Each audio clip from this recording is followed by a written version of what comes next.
pada pagi hari ini kita bisa beribadah kepada Tuhan. Mari kita mematuhi protokol kesehatan. Secara khusus kalau kita bernyanyi berbeda dari biasanya, kita bernyanyi jangan terlalu banter banter. Jadi ya yang penting kita bisa memuji Tuhan. Ya, Bapak Ibu, mari kita persiapkan hati pikiran kita, mari kita bangkit berdiri.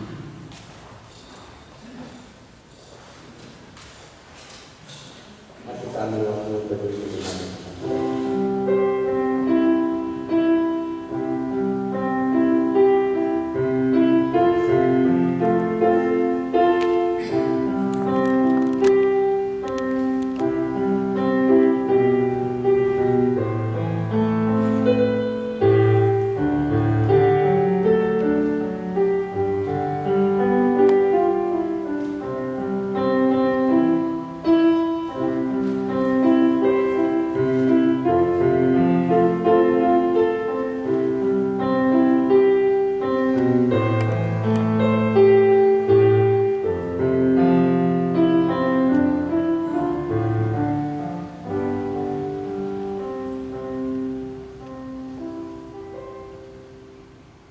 ibadah ini. Kita mulai dengan satu pengakuan bahwa pertolongan kita datangnya dari Allah yang menciptakan langit dan bumi serta segala isinya, dan yang tidak pernah meninggalkan hasil perbuatan tangannya. Turunlah atas kita kasih karunia dan damai sejahtera dari Allah Bapa, Putra dan Roh Kudus. Amin. Hormat bagi Allah Bapa, hormat bagi Anaknya, hormat bagi Roh Kudus.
Pujilah Tuhan, hai jiwaku, pujilah namanya yang kudus, hai segenap hatiku.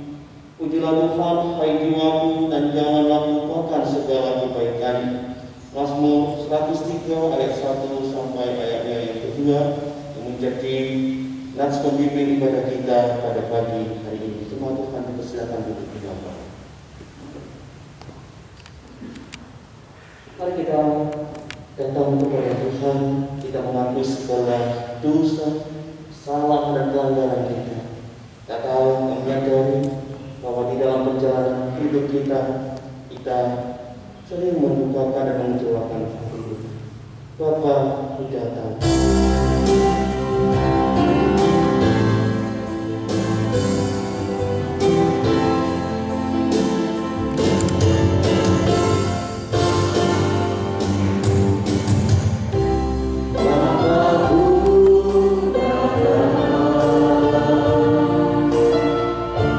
Menyerahmu di sini,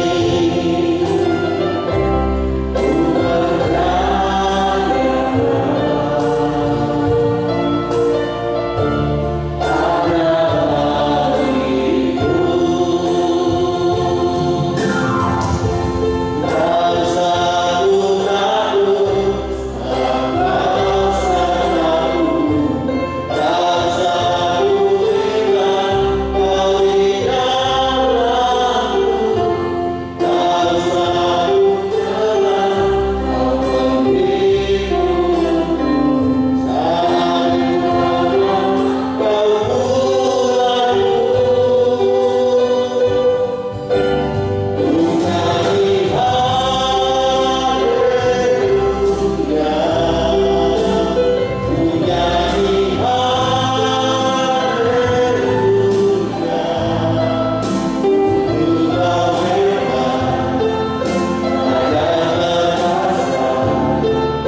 Mari kita menunjukkan hati dan tolong kita.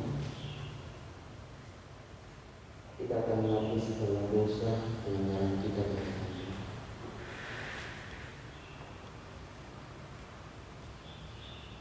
Ya Tuhan, kami mengaku kami adalah manusia berdosa.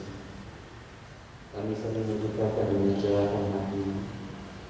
Ampunilah kami ya Tuhan, dan sucikan kami dari segala pelanggaran dan dosa-dosa kami. Kami percaya akan mendengar dan akan mengampuni setiap dosa kami. Melalui darah yang tercurah di kayu salib, itulah yang mensucikan kami dari segala pelanggaran kami. Kami berdoa dan bersyukur dalam nama Tuhan kami Yesus Kristus. Amin.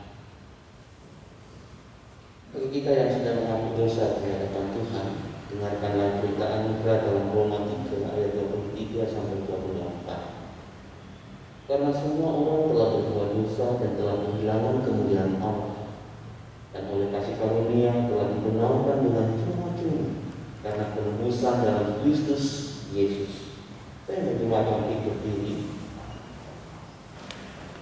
Bersama kita akan membacakan petunjuk hidup baru dari Yohanes 3 ayat 18. 2-3. Barang siapa percaya kepadanya, ia tidak akan dihukum. Barang siapa tidak percaya, ia telah berada di dalam hukum, sebab ia tidak percaya kepada nama Anak Tunggal Allah. Jemaat persilakan duduk kembali. Kiranya kita sungguh-sungguh percaya kepada Tuhan, kepada Tuhan Yesus Kristus yang telah datang ke dalam dunia, yang telah menebus dan menyelamatkan kita. Di dalam situasi keadaan apapun, jangan pernah enggan dan pernah meninggalkan Dia, sebab di dalam Dia ada jaminan bahwa setiap orang yang percaya padanya tidak binasa, melainkan beroleh hidup yang kekal. Sekalipun sendiri kita tetap mengikuti. Itulah keputusan yang paling penting dan paling berguna dalam hidup kita. Mengikuti Yesus keputusan.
Kami sungguh bersyukur kepada Tuhan atas pertolongan, penyertaan Tuhan. Kami ada sebagai menekan saja saat ini. Kami bisa beribadah kepada Tuhan, itu semua karena anugerah Tuhan. Kami berdoa untuk misi dan tema GKT Sholat Rahasia, karena Tuhan sudah menolong supaya kami terus ya Tuhan hidup di dalam kebenaran, di dalam sukacita dan dalam damai serta. Kami juga berdoa untuk Gembala Sidang Hamba Tuhan Majelis, kiranya Tuhan juga menolong memimpin, berikan hikmat supaya kami semua boleh bergandeng tangan untuk memikirkan dan mengembangkan pelayanan Tuhan dengan gereja mukjizat ini. Dan juga berdoa untuk semua DBKT dan juga berkati hamba-hamba-Mu yang ada di semua DBKT. Juga juga untuk pengembangan kita kami serahkan ke dalam tangan-Mu segala biaya-biaya yang dibutuhkan, biarlah Tuhan Yesus sendiri yang menolong segala biaya yang dibutuhkan boleh tercukupkan. Untuk bangsa dan negara kami Indonesia, Tuhan juga berkati dan sertai ya Tuhan. Dengan pertumbuhan yang ada, berikanlah hikmat kepada pemerintah agar mereka bisa memimpin bangsa ini sesuai dengan kehendak-Mu, dan berikanlah yang aku datang kepada saudara kita. Kami juga berdoa untuk terus corona untuk terhadap sekarang ini. Kami terus berdoa Tuhan, lindungilah segenap umat-Mu di muka bumi ini, dan kami percaya bahwa Tuhanlah yang menjadi gunung batu kami, melindungi, menyertai dan memimpin kami.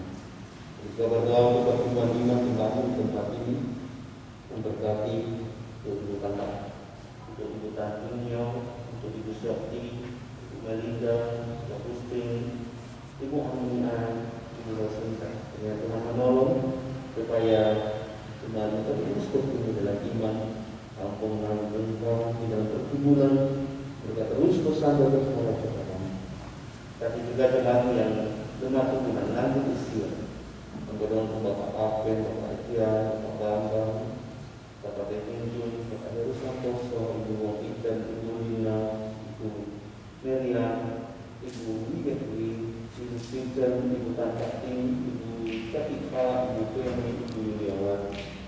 Ini Tuhan memimpin, menolong supaya jemaat yang lemah tubuh terus dikuatkan, berikan sukacita karena sadar oleh Tuhan, dan juga pulihkanlah keadaan mereka melalui obat-obat makanan minuman yang mereka konsumsi dengan pakai untuk menjadi sarana membawa kesehatan yang baik di dalam tubuh jasmani. Demikian juga bagi jemaat yang lanjut usia, yang terus kuatkan usia lanjut mereka terus menjadi berkat, dengan keluarga dan juga dengan masyarakat. Inilah doa kami. Kami berdoa dan bersyukur di dalam nama Tuhan kami Yesus Kristus. Amin. Jemaat Tuhan dipersilakan kembali. Kita akan mempersiapkan hati kita menerima kebenaran firman Tuhan. Kita akan memuji hanya Tuhan, aku percaya, aku percaya.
Shalom Bapak Ibu, suara saya bisa didengar dengan jelas?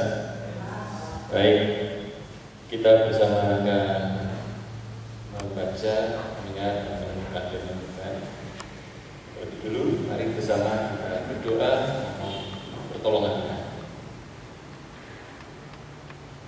Bapa dalam surga, kami bersyukur di tengah-tengah keterbatasan dan juga diberlakukannya pembatasan khususnya berkaitan dengan kedekatan secara fisik dan juga berkaitan dengan penyebaran dari COVID-19 ini, kami tetap diberi kesempatan pada hari ini untuk kami bersama-sama boleh bersekutu di dalam nama Tuhan Yesus, membaca, mendengar, dan melakukan firman Tuhan.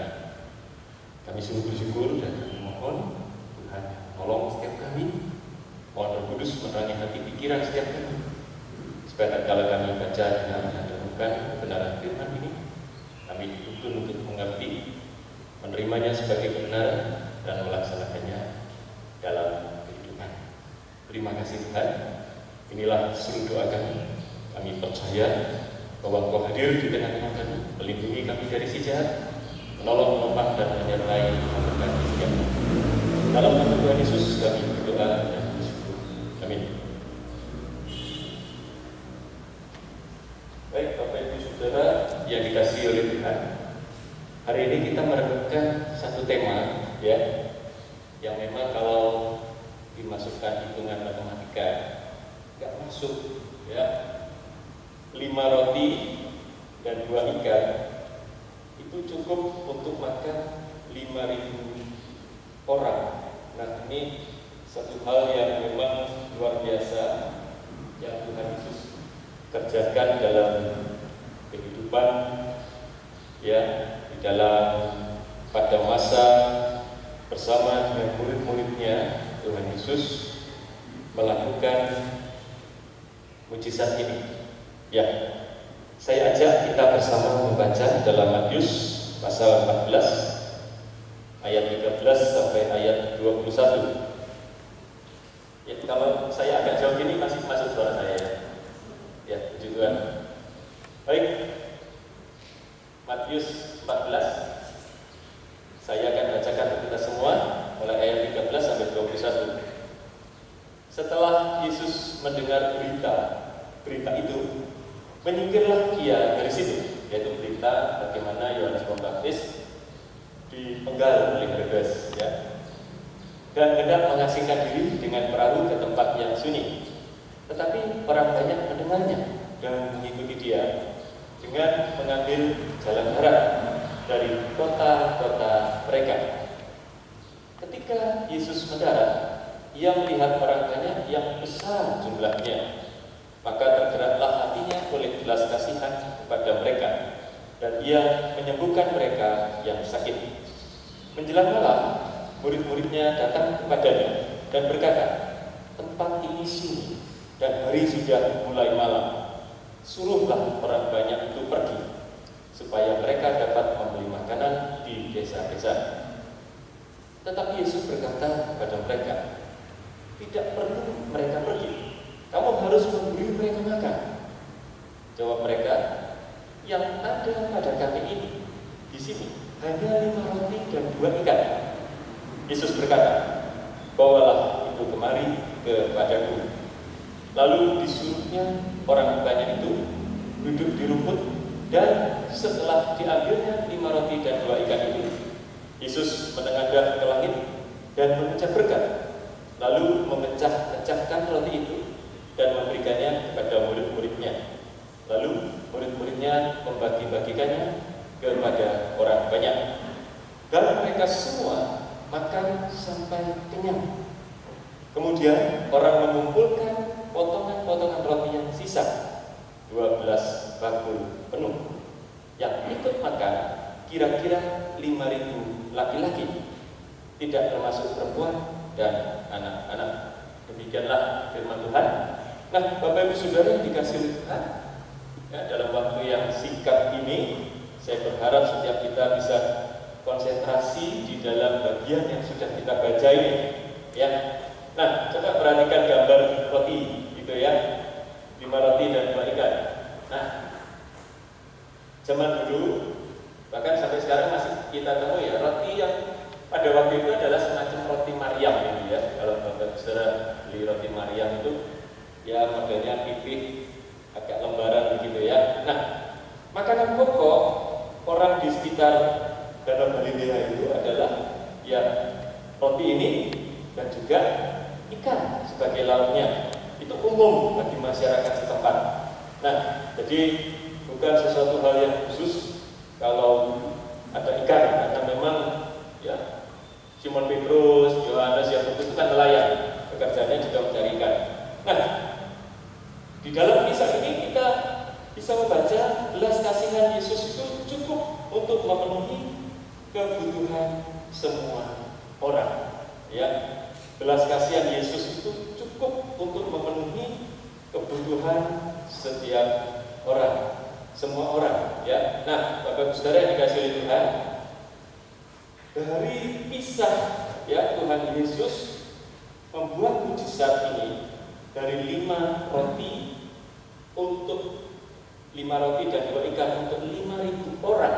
5.000 orang itu, Bapak Saudara, itu baru dihitung laki-lakinya saja. Kalau dengan istri dan anaknya bisa saja dikali 2, dikali 3, bahkan lebih, begitu ya.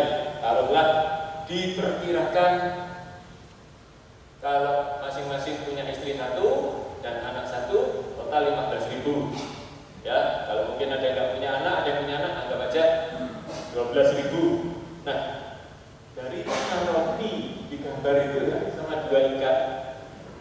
Ikannya jangan dipikir, oh ikan hiu, ikan paus yang gede, oh itu cukup.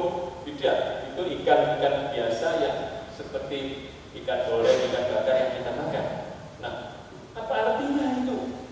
Kalau untuk 10 orang saja, 2 ikan itu lumayan dapat sakjuil, gitu ya. Tapi ini untuk 5.000 keluarga. Nah, Bapak Saudara, tapi itu cukup. Nah, saya yakin Bapak Saudara kenal kisah ini.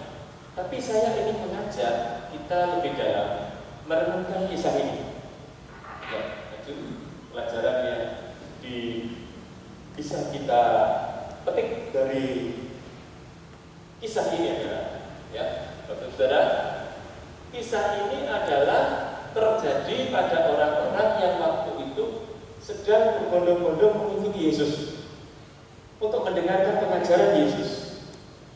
Ya, nah itu saya tarik kepada kita saat ini, kita yang menyebut diri Kristen, kita mengatakan bahwa kita mengikuti Yesus Kristus, Tuhan dan Juru Selamat kita. Ya, nah pelajaran apa bagi kita pengikut Yesus Kristus saat ini? Melihat kisah itu, kalau Bapak Saudara baca mulai awal itu, Yesus itu berbelas kasihan. Nah, ini yang paling penting, ya. Bapak Saudara, kita hidup, kita ada, kita diselamatkan, itu landasannya adalah belas kasihan ilahi. Tanpa belas kasihan ilahi, kita tidak akan bisa selamat, tidak akan hidup, kita akan binasa. Jadi, yang pertama-tama dinyatakan adalah Yesus itu berbelas kasihan. Ya, Yesus itu berbelas kasihan. Lalu, ya, dia menolong orang banyak itu, yang sakit disembuhkan dan sebagainya, sampai pada waktu sudah mendekati sore, murid-murid itu mengatakan kepada Tuhan Yesus, "Guru, suruh aja mereka pulang. Ini sebentar lagi malam, supaya mereka bisa cepat-cepat cari makanan." Nah, yang kedua, pelajaran bagi kita pengikut Kristus adalah waspadai godaan untuk menjadi egosentris. Ya, egosentris. Jadi demikian egoisnya murid-murid itu, ya, maka orang banyak itu diharapkan segera pulang. Bahkan mereka dengan beraninya datang kepada gurunya untuk menyuruh supaya gurunya itu ngomong kepada orang banyak itu, pulang semua. Bapak Ibu Saudara dikasih oleh Tuhan, hati-hati, waspadai, karena godaan egosentris itu bukan hanya pada waktu itu pada murid-murid, tetapi pada setiap orang yang sudah mengaku sebagai pengikut Kristus, tetap ada godaan untuk menjadi egosentris, berpusat kepada kepentingan diri sendiri. Ya, nah, yang ketiga, Bapak Ibu Saudara, pelajaran apa yang diberikan melalui firman Tuhan ini bagi pengikut Kristus adalah belajar bertanggung jawab. Coba, waktu murid-murid meminta gurunya supaya menyuruh orang banyak pulang, jawaban Tuhan Yesus apa? Kamu harus memberi mereka makan. Jadi murid-murid disuruh belajar bertanggung jawab. Bapak Ibu Saudara, ya, kalau ngasih makan 10 orang, mungkin murid-murid, oh ya wis, masuk akal gitu ya. Ini 5.000 keluarga. Ini bukan sesuatu yang gampang. Tapi Tuhan Yesus mau supaya murid-murid belajar bertanggung jawab. Nah, Bapak Ibu Saudara, mungkin di dalam kehidupan kita dalam suasana pandemi ini, kita mungkin juga merasakan, aduh, bebannya berat Pak, kesulitannya berat Pak. Tapi Tuhan mau bagi pengikut Kristus belajar bertanggung jawab. Bapak Ibu Saudara, memang tidak mudah. Murid-murid hari itu suruh ngasih makan 5.000 orang, mudah banget? Tidak mudah. Tetapi Tuhan mau mereka belajar bertanggung jawab. Lalu apa yang terjadi? Yang keempat, ya, mereka mencoba melihat apa yang ada pada mereka. Ternyata ditemuilah ada 5 roti dan 2 ikan. Nah, apa yang ada itu dibawa kepada Tuhan Yesus. Guru, cuma ini yang ada pada kami. Ya, pengikut Kristus saat ini pun juga harus belajar membawa apa yang ada ke hadapan Tuhan. Jangan cari yang tidak ada. Ya, ada banyak orang bukan begini. Oh, kalau aku nanti diberkati Tuhan 100 juta, aku nanti mau persepuluhan dah 10 juta. Ya. Kalau nanti bisnisku cuan 1 miliar tahun ini, ya, aku akan sumbang panti asuhan 10 juta, 10 panti asuhan, gitu ya. Jadi dari sesuatu yang belum ada dan yang tidak ada. Nah, Tuhan mau melalui pelajaran di dalam kisah ini, apa yang ada, 5 roti dan 2 ikan itu dibawa kepada Tuhan Yesus, ya. Lalu Tuhan Yesus bilang, ya, bawa sini, suruh mereka semua duduk, ya, suruh duduk berkelompok-kelompok. Lalu apa yang terjadi? Ya, murid-murid turut. Setelah mereka membawa apa yang ada kepada Tuhan Yesus, mereka melakukan perintah Tuhan Yesus, ya. Mereka responi perintah Tuhan Yesus itu dengan benar, yaitu taati, lakukan. Oke, ayo duduk kelompok-kelompok. Lalu apa yang terjadi? Tuhan Yesus mengucap berkat, kemudian membagi-bagikan, ya, roti dan ikan itu untuk orang banyak itu. Ya, Tuhan Yesus memberkati dan melakukan sesuatu. Ya, kalau boleh dibilang itu bekerja. Setelah mengucap berkat, memotong roti itu, memotong ikan itu, diberikan kepada muridnya untuk dibagikan ke orang banyak dalam kelompok-kelompok tersebut. Bapak Saudara, yang kelima, responi taati perintah Yesus. Ada banyak orang, ya, datang kepada Tuhan Yesus, mau belas kasihan Tuhan Yesus, membawa pergumulannya, tetapi tidak meresponi Tuhan Yesus dengan benar, tidak mentaati Tuhan Yesus. Maka, ya, kalau tidak taat, Tuhan tidak mau mengerjakan sesuatu. Karena di dalam bagian ini kalau kita baca, murid-muridnya itu merespon, dan melalui respon itu Tuhan kerjakan sesuatu. Dalam konteks ini mujizat bahwa 5 roti dan 2 ikan itu cukup untuk banyak orang. Ya, Yesus memberkati dan melakukan sesuatu. Lalu yang ketujuh, ya, mereka mengalami kecukupan berkat itu. Bapak Ibu Saudara, mereka mengalami kecukupan berkat Tuhan. Yang mana setelah mereka, ya, meresponi, mereka menerima apa yang sudah diberkati oleh Tuhan Yesus, mereka mengalami kecukupan dari berkat Tuhan Yesus itu. Nah, Bapak Saudara, ini adalah prinsip-prinsip yang diajarkan di dalam kisah ini. Bagaimana di dalam kehidupan kita, Bapak, Saudara, dan saya, mari kita juga lakukan sebagaimana apa yang diajarkan melalui kisah ini. Kita harus ingat bahwa belas kasihan itu adalah dari Tuhan sendiri. Kita harus waspada terhadap godaan untuk menjadi egosentris, ya. Dan kita berani mengambil tanggung jawab, belajar bertanggung jawab, dan menginventaris apa yang ada pada kita dan dibawa ke hadapan Tuhan.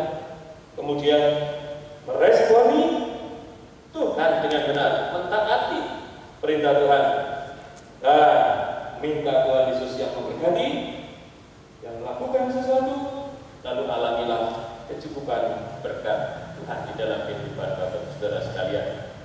Mungkin masing-masing sedang mengalami pergumulan yang berbeda-beda satu dengan yang lain perihal kecukupan. Ada yang bergumul dengan kecukupan masalah uang, ada yang bergumul kecukupan mengenai masalah usaha saat ini yang terganggu, ada yang bergumul mengenai kecukupan akan kebutuhan-kebutuhan batinnya, jiwanya, mentalnya, ada yang bergumul dengan kebutuhan-kebutuhan lainnya sebagai manusia yang hidup di tengah dunia ini. Melalui apa yang diajarkan oleh firman Tuhan ini, mari kita betul-betul meresponi firman ini dengan benar, sehingga di dalam kehidupan kita mengalami kecukupan yang dari Tuhan. Amin. Mari kita berdoa. Tuhan, terima kasih untuk waktu yang singkat ini kami bersama boleh membaca dengan merenungkan firman. Kami percaya bahwa Engkau mengasihi kami dan Engkau, ya Tuhan, mau supaya kami tidak egois, belajar bertanggung jawab, membawa satunya ke hadapan, meresponi berita dengan benar, dan Engkau berkarya, memberkati, dan kami boleh mengalami kecukupan berkat-berkat. Terima kasih Tuhan. Dalam nama Tuhan Yesus kami berdoa dan bersyukur. Amin.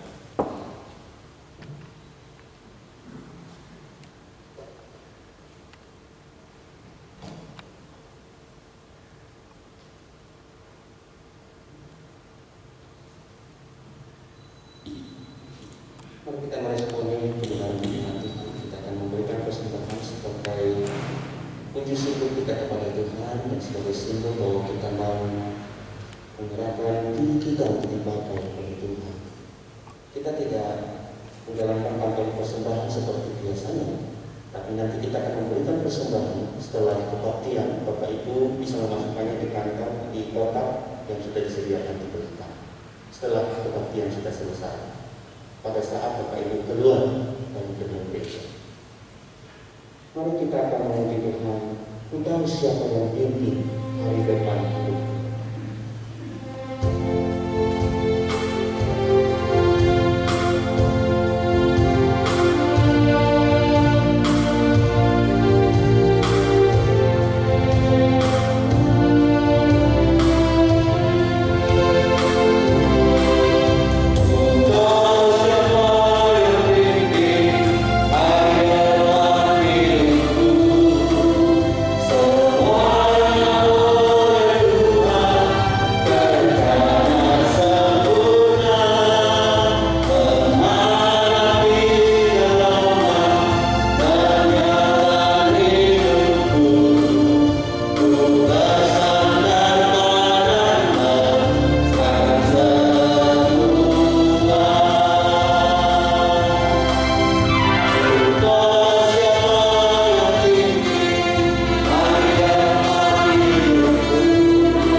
pribadi kami dan kehidupan keluarga, usaha pekerjaan dan pelayanan kami bersyukur Tuhan.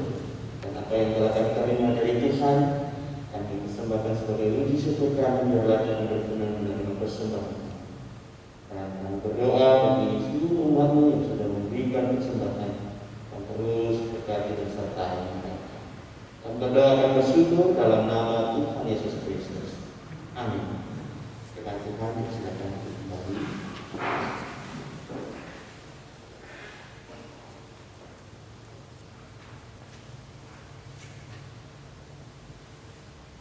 Bapak Ibu, beberapa hal yang perlu kita perhatikan. Yang pertama, majelis umat GKT Selokarasia mengucapkan turut berduka cita atas meninggalnya almarhum Ibu Ekiatis Surya Suseno, kakak perempuan dari Bapak Hendrianto Surya Suseno, tutup usia 67 tahun pada hari Senin 27 Juli 2020 dan telah dikremasikan pada hari Kamis tanggal 30 Juli 2020 di krematorium Kremlin Jakarta. Nah, perlu juga diperhatikan, GKT Selokarasia Probolinggo akan mengadakan pemilihan majelis periode 2021-2022, tapi pelaksanaan akan diinformasikan selanjutnya. Mohon dukungan doa dari jemaat untuk calon-calon majelis yang akan dipersiapkan. Selamat ulang tahun untuk Ibu Momijan tanggal 28 Juli dan juga Bapak Unjoyo tanggal 1 Agustus. Selamat ulang tahun, Tuhan memberkati.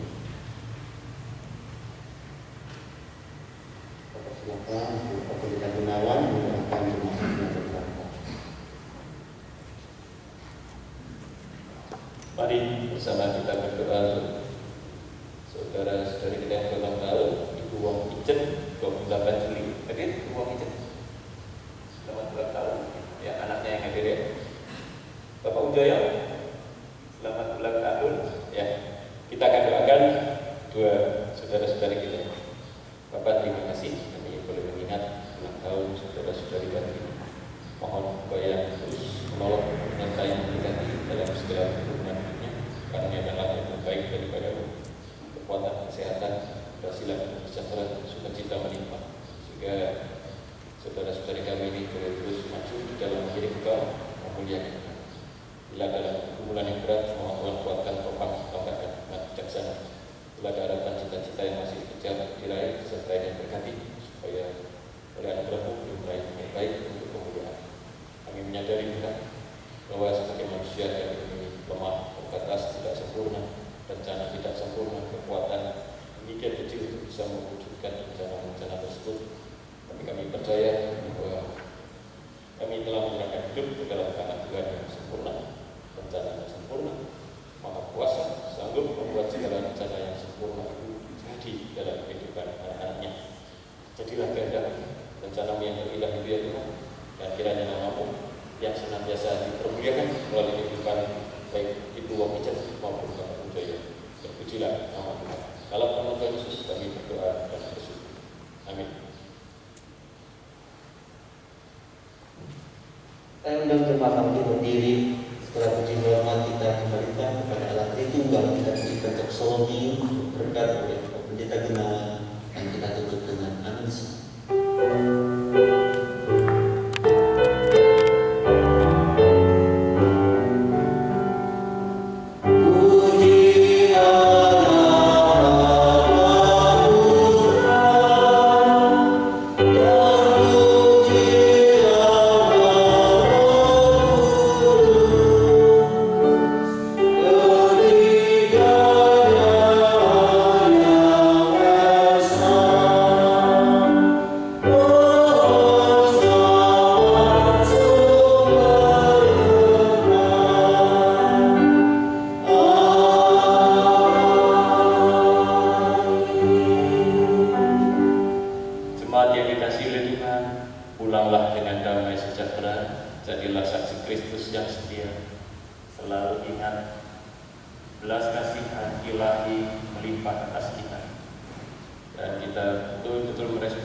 terapkan ke dalam kehidupan pribadi, keluarga, bergereja, bermasyarakat, bekerja, dimanapun dan kapanpun, dalam situasi dan kondisi apapun, supaya nama Allah Bapa kita yang dipermuliakan.